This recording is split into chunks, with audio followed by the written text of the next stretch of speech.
The Red Room by H.G. Wells.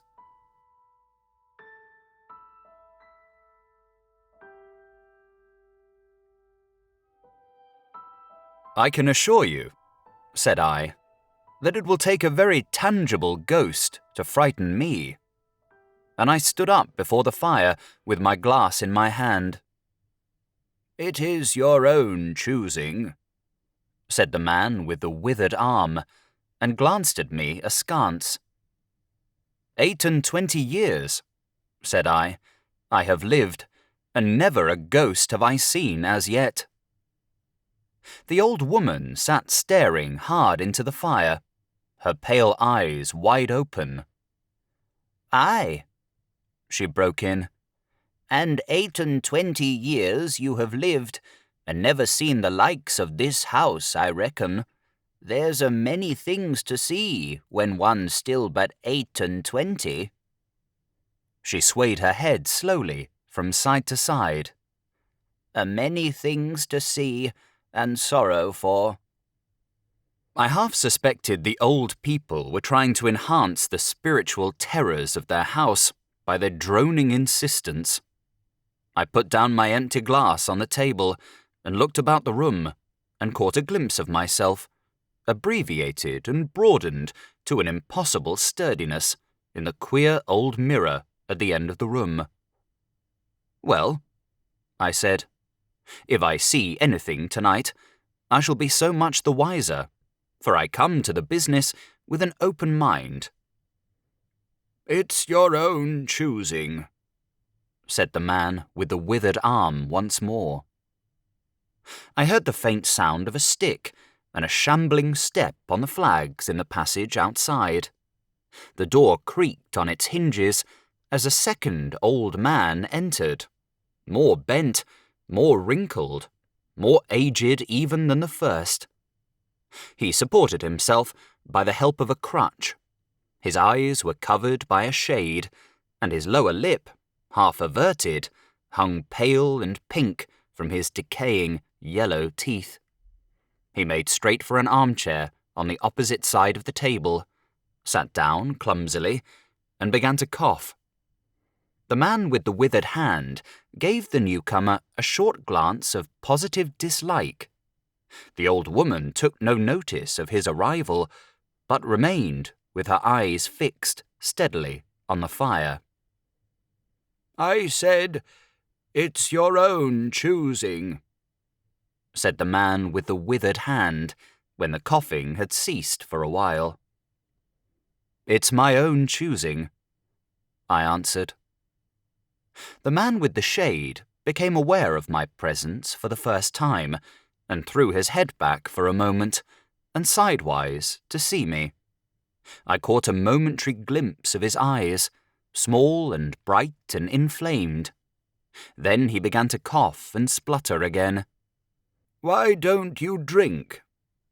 Said the man with the withered arm, pushing the beer toward him. The man with the shade poured out a glassful with a shaking hand that splashed half as much again on the deal table. A monstrous shadow of him crouched upon the wall and mocked his action as he poured and drank. I must confess, I had scarcely expected these grotesque custodians. There is, to my mind, something inhuman in senility, something crouching and atavistic. The human qualities seem to drop from old people insensibly, day by day.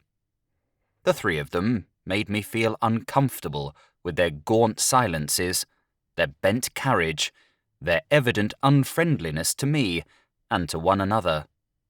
And that night, perhaps, I was in the mood for uncomfortable impressions. I resolved to get away from their vague foreshadowings of the evil things upstairs.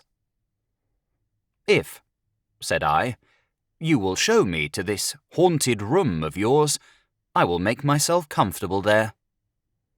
The old man with the cough jerked his head back so suddenly that it startled me, and shot another glance of his red eyes at me from out of the darkness under the shade. But no one answered me. I waited a minute, glancing from one to the other. The old woman stared like a dead body, glaring into the fire with lackluster eyes. "If," I said a little louder, "if you will show me to this haunted room of yours, I will relieve you from the task of entertaining me."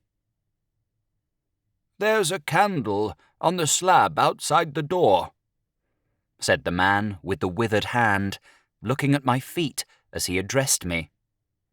"But if you go to the Red Room tonight—" "This night of all nights," said the old woman softly. "You go alone." "Very well," I answered shortly. "And which way do I go?" "You go along the passage for a bit," said he, nodding his head on his shoulder at the door, "until you come to a spiral staircase, and on the second landing is a door covered with green baize. Go through that, and down the long corridor to the end, and the Red Room is on your left, up the steps." "Have I got that right?" I said, and repeated his directions. He corrected me in one particular. "And you are really going?" said the man with the shade, looking at me again for the third time with that queer, unnatural tilting of the face. "This night of all nights," whispered the old woman. "It is what I came for," I said, and moved toward the door. As I did so, the old man with the shade rose and staggered round the table, so as to be closer to the others and to the fire. At the door, I turned and looked at them, and saw they were all close together, dark against the firelight, staring at me over their shoulders, with an intent expression on their ancient faces. "Good night," I said, setting the door open. "It's your own choosing," said the man with the withered arm. I left the door wide open until the candle was well alight, and then I shut them in and walked down the chilly, echoing passage. I must confess that the oddness of these 3 old pensioners, in whose charge her ladyship had left the castle, and the deep-toned, old-fashioned furniture of the housekeeper's room, in which they foregathered, had affected me curiously, in spite of my effort to keep myself at a matter-of-fact phase. They seemed to belong to another age, an older age, an age when things spiritual were indeed to be feared, when common sense was uncommon, an age when omens and witches were credible, and ghosts beyond denying. Their very existence, thought I, is spectral.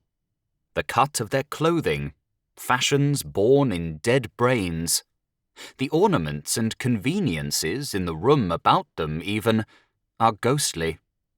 The thoughts of vanished men which still haunt rather than participate in the world of today. And the passage I was in, long and shadowy, with a film of moisture glistening on the wall, was as gaunt and cold as a thing that is dead and rigid. But with an effort, I sent such thoughts to the right about. The long, draughty, subterranean passage was chilly and dusty, and my candle flared and made the shadows cower and quiver. The echoes rang up and down the spiral staircase, and a shadow came sweeping up after me, and another fled before me into the darkness overhead. I came to the wide landing and stopped there for a moment, listening to a rustling that I fancied I heard creeping behind me, and then, satisfied of the absolute silence, pushed open the unwilling, baize-covered door and stood in the silent corridor. The effect was scarcely what I expected, for the moonlight, coming in by the great window on the grand staircase, picked out everything in vivid black shadow or reticulated silvery illumination. Everything seemed in its proper position. The house might have been deserted on the yesterday instead of 12 months ago. There were candles in the sockets of the sconces, and whatever dust had gathered on the carpets or upon the polished flooring was distributed so evenly as to be invisible in my candlelight. A waiting stillness was over everything. I was about to advance and stopped abruptly. A bronze group stood upon the landing, hidden from me by a corner of the wall, but its shadow fell with marvellous distinctness upon the white panelling, and gave me the impression of someone crouching to waylay me. The thing jumped upon my attention suddenly. I stood rigid for half a moment, perhaps. Then, with my hand in the pocket that held the revolver, I advanced, only to discover a Ganymede and eagle glistening in the moonlight. That incident, for a time, restored my nerve, and a dim porcelain Chinaman on a buhl table, whose head rocked as I passed, scarcely startled me. The door of the Red Room and the steps up to it were in a shadowy corner. I moved my candle from side to side in order to see clearly the nature of the recess in which I stood, before opening the door. Here it was, thought I, that my predecessor was found, and the memory of that story gave me a sudden twinge of apprehension. I glanced over my shoulder at the black Ganymede in the moonlight, and opened the door of the Red Room rather hastily, with my face half turned to the pallid silence of the corridor. I entered, closed the door behind me at once, turned the key I found in the lock within, and stood with the candle held aloft, surveying the scene of my vigil, the great Red Room of Lorraine Castle, in which the young Duke had died, or rather, in which he had begun his dying, for he had opened the door and fallen headlong down the steps I had just ascended. That had been at the end of his vigil, of his gallant attempt to conquer the ghostly tradition of the place, and never, I thought, had apoplexy better served the ends of superstition.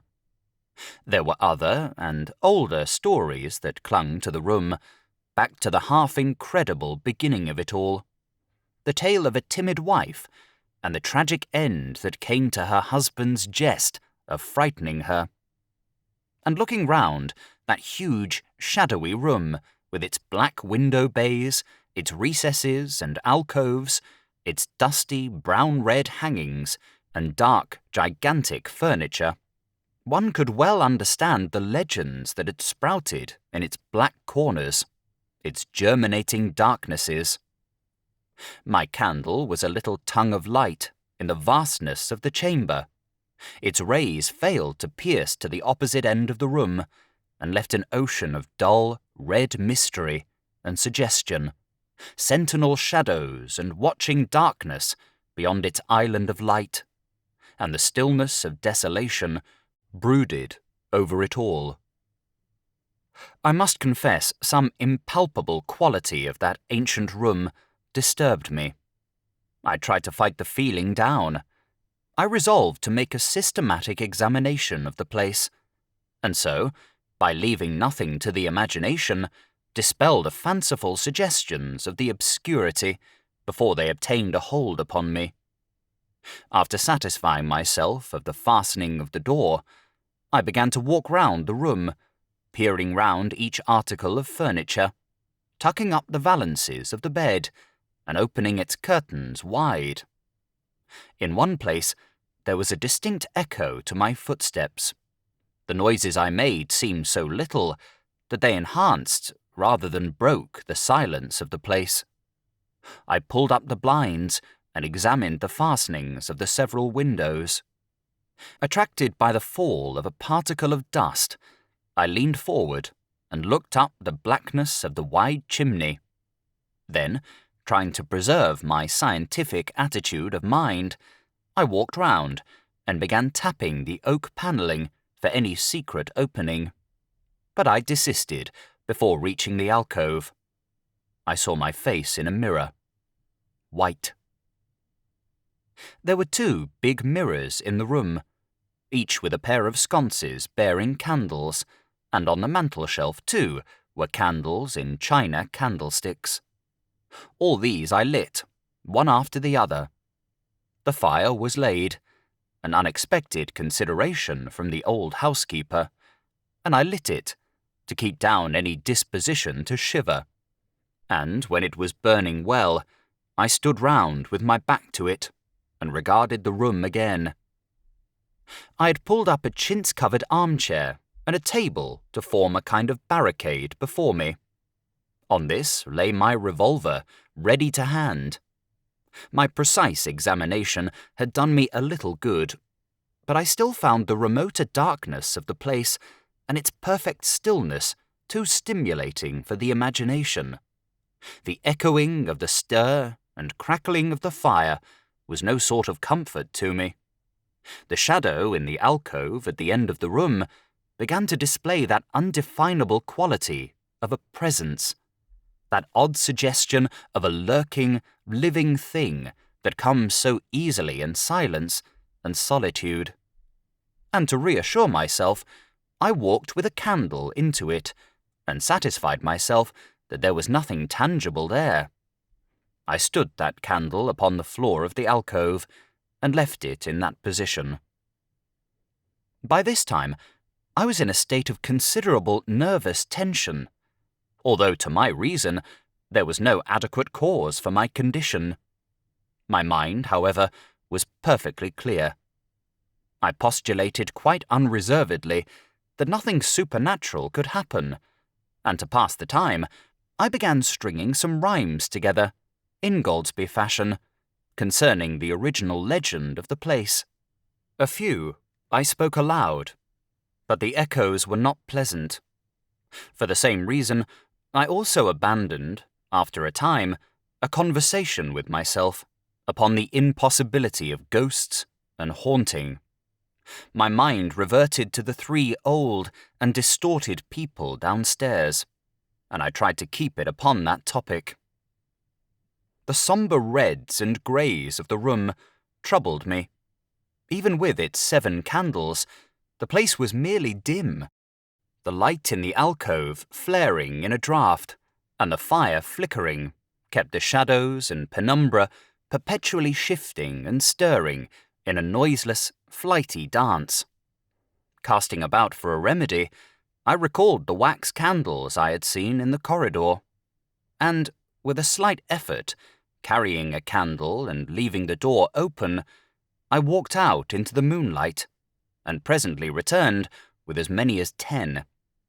These I put in the various knick-knacks of china with which the room was sparsely adorned, and lit and placed them where the shadows had lain deepest, some on the floor, some in the window recesses, arranging and rearranging them, until at last my 17 candles were so placed that not an inch of the room but had the direct light of at least one of them. It occurred to me that when the ghost came, I could warn him not to trip over them. The room was now quite brightly illuminated. There was something very cheering and reassuring in these little silent streaming flames, and to notice their steady diminution of length offered me an occupation and gave me a reassuring sense of the passage of time. Even with that, however, the brooding expectation of the vigil weighed heavily enough upon me. I stood watching the minute hand of my watch creep towards midnight. Then something happened in the alcove. I did not see the candle go out. I simply turned and saw that the darkness was there, as one might start and see the unexpected presence of a stranger. The black shadow had sprung back to its place. "By Jove," said I aloud, recovering from my surprise. "That draught's a strong one." And taking the matchbox from the table, I walked across the room in a leisurely manner to relight the corner again. My first match would not strike, and as I succeeded with the second, Something seemed to blink on the wall before me. I turned my head involuntarily and saw that the 2 candles on the little table by the fireplace were extinguished. I rose at once to my feet. "Odd," I said. "Did I do that myself in a flash of absent-mindedness?" I walked back, relit one, and as I did so, I saw the candle in the right sconce of one of the mirrors wink and go right out, and almost immediately its companion followed it. The flames vanished as if the wick had been suddenly nipped between a finger and thumb, leaving the wick neither glowing nor smoking, but black. While I stood gaping, the candle at the foot of the bed went out, and the shadow seemed to take another step toward me. "This won't do," said I, and first one, and then another candle on the mantel-shelf followed. "What's up?" I cried, with a queer high note getting into my voice somehow. At that, the candle on the corner of the wardrobe went out, and the one I had relit in the alcove followed. "Steady on," I said. "Those candles are wanted," speaking with a half-hysterical facetiousness and scratching away at a match the while. "For the mantel candlesticks." My hands trembled so much that twice I missed the rough paper of the matchbox. As the mantel emerged from darkness again, 2 candles in the remoter end of the room were eclipsed. But with the same match, I also relit the larger mirror candles and those on the floor near the doorway, so that for the moment I seemed to gain on the extinctions. But then, in a noiseless volley, there vanished 4 lights at once in different corners of the room, and I struck another match in quivering haste and stood hesitating whither to take it. As I stood undecided, an invisible hand seemed to sweep out the 2 candles on the table. With a cry of terror, I dashed at the alcove, then into the corner, and then into the window, relighting 3 as 2 more vanished by the fireplace. And then, perceiving a better way, I dropped matches on the iron-bound deed box in the corner and caught up the bedroom candlestick. With this, I avoided the delay of striking matches. But for all that, the steady process of extinction went on, and the shadows I feared and fought against returned and crept in upon me, first a step gained on this side of me, then on that. I was now almost frantic with the horror of the coming darkness, and my self-possession deserted me. I leaped, panting, from candle to candle in a vain struggle against that remorseless advance. I bruised myself in the thigh against the table. I sent a chair headlong. I stumbled and fell and whisked the cloth from the table in my fall. The candle rolled away from me, and I snatched another as I rose. Abruptly, this was blown out as I swung it off the table by the wind of my sudden movement, and immediately the 2 remaining candles followed. But there was light still in the room, a red light that streamed across the ceiling and staved off the shadows from me. The fire! Of course, I could still thrust my candle between the bars and relight it. I turned to where the flames were still dancing between the glowing coals and splashing red reflections upon the furniture, made 2 steps toward the grate, and incontinently, the flames dwindled and vanished. The glow vanished, the reflections rushed together and disappeared, and as I thrust the candle between the bars, darkness closed upon me like the shutting of an eye, wrapped about me in a stifling embrace, sealed my vision, and crushed the last vestiges of self-possession from my brain. And it was not only palpable darkness, but intolerable terror.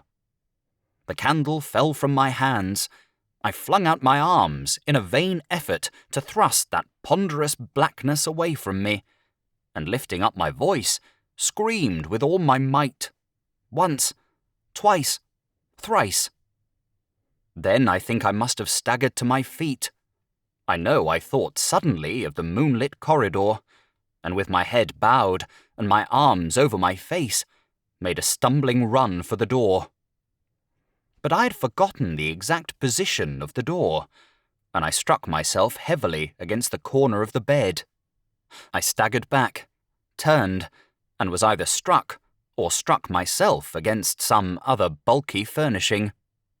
I have a vague memory of battering myself thus, to and fro in the darkness, of a heavy blow at last upon my forehead, of a horrible sensation of falling that lasted an age, of my last frantic effort to keep my footing, and then I remember no more. I opened my eyes in daylight. My head was roughly bandaged, and the man with the withered hand was watching my face. I looked about me, trying to remember what had happened, and for a space I could not recollect. I rolled my eyes into the corner and saw the old woman, no longer abstracted, no longer terrible, pouring out some drops of medicine from a little blue phial into a glass. "Where am I?" I said. "I seem to remember you, and yet I cannot remember who you are." They told me then, and I heard of the haunted red room as one who hears a tale. "We found you at dawn," said he, "and there was blood on your forehead and lips." I wondered that I had ever disliked him. The three of them, in the daylight, seemed commonplace old folk enough. The man with the green shade had his head bent, as one who sleeps. It was very slowly I recovered the memory of my experience.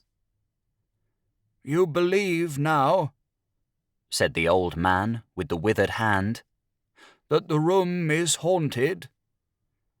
He spoke no longer as one who greets an intruder, but as one who condoles with a friend. "Yes," said I, "the room is haunted." "And you have seen it, and we who have been here all our lives have never set eyes upon it, because we have never dared. Tell us, is it truly the old Earl who—" "No," said I, "it is not." "I told you so," said the old lady with the glass in her hand. "It is his poor young countess who was frightened." "It is not," I said. "There is neither ghost of Earl nor ghost of Countess in that room. There is no ghost there at all, but worse, far worse, something impalpable." "Well?" they said. "The worst of all the things that haunt poor mortal men," said I, "and that is, in all its nakedness, fear. Fear that will not have light nor sound, that will not bear with reason, that deafens and darkens and overwhelms. It followed me through the corridor. It fought against me in the room." I stopped abruptly. There was an interval of silence. My hand went up to my bandages. The candles went out, one after another, and I fled. Then the man with the shade lifted his face sideways to see me, and spoke. "That is it," said he. "I knew that was it. A power of darkness. To put such a curse upon a home. It lurks there always. You can feel it even in the daytime, even of a bright summer's day, in the hangings, in the curtains, keeping behind you however you face about. In the dusk it creeps in the corridor and follows you, so that you dare not turn. It is even as you say. Fear itself is in that room. Black fear. And there it will be, so long as this house of sin endures.